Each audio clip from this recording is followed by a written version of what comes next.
পাকিস্তান হানাদার বাহিনীর দূষর যারা ছিল, এরা আমাদের একজন আলেম মুক্তিযোদ্ধাকে, যিনি মুক্তিযুদ্ধের পক্ষে কথা বলেছিলেন, তাকে বয়ানের দাওয়াত দিয়ে নিয়ে, তাফসিরের দাওয়াত দিয়ে নিয়ে গিয়ে উনাকে নৃশংসভাবে হত্যা করেছে। এই ইউনিয়নের লোক ছিলেন উনি, এই গ্রামেরই লোক ছিলেন। স্বাধীনতার চেতনা আর ঈদের আনন্দ, এই দুই অনুভূতির এক অপূর্ব মেলবন্ধনে ব্যতিক্রমী আয়োজন করেছে ছাত্র জমিয়ত বাংলাদেশ বিয়ানীবাজার পৌর শাখা। মহান স্বাধীনতা দিবস উপলক্ষে আলোচনা সভা এবং পবিত্র ঈদ উল ফিতরকে কেন্দ্র করে পুনর্মিলনী অনুষ্ঠান সৌহার্দ্য বন্ধন অনুষ্ঠিত হয়েছে দিনব্যাপী নানা আয়োজনে। সীমান্ত ঘেঁষা মনোরম প্রাকৃতিক পরিবেশে আয়োজিত এই ব্যতিক্রমী অনুষ্ঠানে অংশ নেন সংগঠনের বিভিন্ন স্তরের নেতাকর্মীরা। অনুষ্ঠানের আলোচনা পর্বে সভাপতিত্ব করেন শাখা সভাপতি হাফিজ জাহেদ আহমদ এবং সঞ্চালনায় ছিলেন সাংগঠনিক সম্পাদক ইসমাইল হোসাইন। প্রধান অতিথি হিসেবে উপস্থিত ছিলেন বিশিষ্ট আলেমে দ্বীন ও জমিয়তে উলামায়ে ইসলাম বাংলাদেশ বিয়ানীবাজার উপজেলার সভাপতি শায়েখ আতিকুর রহমান। এছাড়াও উপস্থিত ছিলেন যুব জমিয়ত নেতা আলামিন আল মাহদি এবং পৌর ছাত্র জমিয়তের সাধারণ সম্পাদক হাফিজ সাদিক আহমদ সহ অন্যান্য নেতৃবৃন্দ। প্রধান অতিথির বক্তব্যে শায়েখ আতিকুর রহমান বলেন, মহান মুক্তিযুদ্ধের প্রকৃত ইতিহাস আজও অনেকাংশে আড়ালেই রয়ে গেছে। নতুন প্রজন্মকে সেই সঠিক ইতিহাস জানাতে হবে এবং তা অধ্যয়নের প্রতি গুরুত্ব দিতে হবে। তিনি আরও বলেন, ইতিহাস বিকৃতির সুযোগ যেন আর কেউ না পায় সে বিষয়ে সবাইকে সচেতন থাকতে হবে। পাশাপাশি তিনি পৌর ছাত্র জমিয়তের এই নান্দনিক ও সময় উপযোগী আয়োজনের ভূয়সী প্রশংসা করেন এবং ভবিষ্যতে এমন উদ্যোগ অব্যাহত রাখার আহ্বান জানান। ওদের অনুষ্ঠান আমাকে বেশ মনোমুগ্ধ করেছে। আমি জমিয়তুল উলামা ইসলামের অঙ্গ সংগঠন ছাত্র জমিয়তের সব সৈনিককে মুবারকবাদ জানাই, ধন্যবাদ জানাই। 1971 ইংরেজির স্বাধীনতা সংগ্রাম হয়েছে, স্বাধীনতা সংগ্রামের আজকে 54 বছর স্বাধীনতা দিবস উপলক্ষে এখানের এই পুনর্মিলনী অনুষ্ঠানের আয়োজন করা হয়েছে।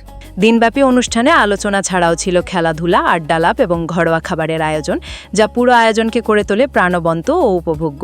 নেতাকর্মীদের স্বতঃস্ফূর্ত অংশগ্রহণে অনুষ্ঠানটি সফল, সুন্দর ও সার্থক হয়েছে বলে জানিয়েছে আয়োজকরা। একই সাথে তারা সকল অংশগ্রহণকারী ও শুভানুধ্যায়ীদের প্রতি কৃতজ্ঞতা প্রকাশ করেন। ছাত্র জমিয়ত বাংলাদেশ বিয়ানীবাজার পৌর শাখার উদ্যোগে আজকের এই ঈদ পুনর্মিলনী ও সৌহার্দ্য বন্ধন অনুষ্ঠান আয়োজন করেছে। বিভিন্ন ওয়ার্ড থেকে কর্মীদেরকে একসাথে নিয়ে একটি আয়োজন এই উদ্দেশ্যে, যাতে তাদের মন মানসিকতা বিকাশ হয় এবং মন মানসিকতা পরিষ্কার হয় এই উদ্দেশ্যে, এবং সবার সাথে বিশেষ করে ঈদ উপলক্ষে সবার সাথে খুশামদেদ করা, তাদের অবস্থা জানানো এবং ঈদ আনন্দ, ঈদ আড্ডা যাকে বলে, এই নিমিষে আজকে আমাদের আজকের এই আয়োজন সফল করতে পৌর ছাত্র জমিয়তের নেতাকর্মীরা প্রচুর ত্যাগ স্বীকার করেছেন। আমি তাদের প্রতি কৃতজ্ঞতা আদায় করছি এবং বিশেষ করে আজকের আমাদের অনুষ্ঠানে এসে যারা উপস্থিত হয়ে আজকের এই অনুষ্ঠানকে বিশেষভাবে সফল এবং সৌন্দর্যমণ্ডিত করেছেন তাদের প্রতি আবার কৃতজ্ঞতা জানাই। আমরা আজকের এই অনুষ্ঠানটা আউটডোরে করেছি মুড়িয়া ইউনিয়নের সীমান্তবর্তী এলাকায়। খুবই মনোমুগ্ধকর প্রাকৃতিক পরিবেশে আমাদের আজকের অনুষ্ঠানটা সফল হয়েছে। আমি আবারও সকলের প্রতি কৃতজ্ঞতা আদায় করি। আজকের এই দিন উপলক্ষে আমরা খেলার আয়োজন করেছি। আমরা হাড়িভাঙ্গা এবং ফুটবল খেলা সহ এই আনন্দ ফুর্তির সাথে সাথে আমরা খানা পিনার আয়োজন করেছি। আমরা কর্মীরা তাদের ঘরে এই ঘরের পরিবেশিত খাদ্য এখানে নিয়ে উপস্থিত করেছেন। এগুলো আমরা সবাই আনন্দর সাথে ফুর্তির সাথে আমরা এগুলা উপভোগ করেছি। আলহামদুলিল্লাহ, আমাদের এই অনুষ্ঠানে যারা উপস্থিত হয়েছেন, যারা পরামর্শ দিয়েছেন, সহযোগিতা করেছেন, আল্লাহ তাআলা সবার উত্তম বিনিময় দান করুক। আমরা এমন একটি স্থান বেছে নিয়েছি যে স্থান আসলে ঐতিহাসিক একটি জায়গা। আমাদের দেশের পরিচিত কবি মুসা আল হাফিজ সাহেবের একটি বই রয়েছে, জমিয়ত জ্যোতির্ময় অধ্যায় মুক্তিযুদ্ধের। সেই বইয়ের মধ্যে উনি উল্লেখ করেছেন এই ইউনিয়নের মধ্যে একটি গ্রাম রয়েছে, নয়াগ্রাম।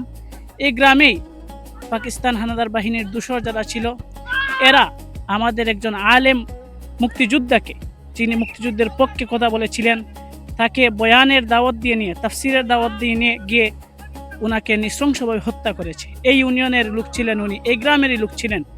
সেজন্য মুক্তিযুদ্ধের সেই ঐতিহাসিক স্থানকে আমরা আমাদের কর্মীদের মধ্যে পরিচিত করার জন্য সেখানে নিয়ে এসেছি। স্বাধীনতার চেতনা আর ঈদের সম্প্রীতির বার্তা নিয়ে এমন ব্যতিক্রমী আয়োজন নিঃসন্দেহে এলাকায় ইতিবাচক প্রভাব ফেলবে, এমনটাই মনে করেছেন সংশ্লিষ্টরা। Maimuna Akter, pulse TV. বিয়ানীবাজার উপজেলার সর্বশেষ খবর জানতে এখনই সাবস্ক্রাইব করুন আমাদের multimedia YouTube channel pulse TV. Breaking news ও মাঠ পর্যায়ের ভিডিও রিপোর্ট পেতে বেল আইকনটি অন করে রাখুন। লিংক কমেন্টে দেওয়া আছে।